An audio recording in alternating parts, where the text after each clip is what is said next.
लाल यादव के बारे में आप लोग बहुत तरह से अच्छी तरह से पहचानते होंगे। सब कहते हैं कि उनको जातिवाद बहुत ज़्यादा फैलाते हैं, ठीक ना। वही जातिवाद फैलाने से भोजपुरी इंडस्ट्री में नंबर 61 नंबर पर वो पहुँच चुके हैं, ठीक ना। जातिवाद के मामले में भोजपुरी एक इंडस्ट्री का एक लिस्ट जारी होता है, ठीक ना। उसमें बहुत बड़े बड़े लेवल लोग रहते हैं, ठीक ना। उसमें बहुत कलाकार का भी नाम नहीं आ पाता। यहाँ पर मालूम है जो जातिवाद गाने गाने वाला टुनटुन लाल यादव, उनका नाम यहाँ पे पहुँच गया है, ठीक ना। वो भी 61 नंबर पर है गाना, ठीक ना। 61 नंबर पे आना इतना बहुत बड़ी बात है, क्योंकि माने भोजपुरी में कितने लोग मालूम है 61 नंबर छोड़िए कि मालूम है 100 के अंदर भी नहीं है, ठीक ना। टुनटुन लाल यादव ऐसा है ना, वो नंबर 61 पर ट्रेंड कर रहे हैं, ठीक ना।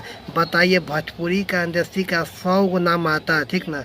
हर सप्ताह में रिलीज होता है, ठीक ना। लिस्ट लिस्ट में 61 नंबर पे है। जातिवादी करने से 61 नंबर पर नहीं है, काहे के मालूम टुनटुन यादव वे व्यक्ति जो है ना कि भोजपुरी इंडस्ट्री में नीचे से ऊपर तक पहुँच चुके हैं। अब बहुत लोगों को लगता है कि टुनटुन लाल यादव को पसंद नहीं है। और टुनटुन लाल यादव मालूम है बहुत बेहतरीन सिंगर है, क्योंकि मालूम है 61 नंबर पर आना किसी का बस की बात नहीं है, ठीक ना।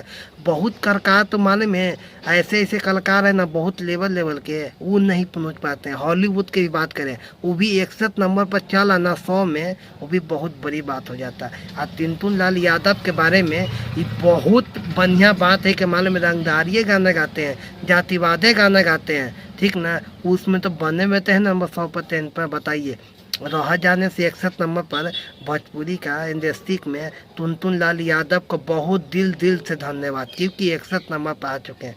जातिवाद के मामले में नहीं है, ठीक ना। भोजपुरी की लिस्ट में 61 नंबर पर आ गए हैं।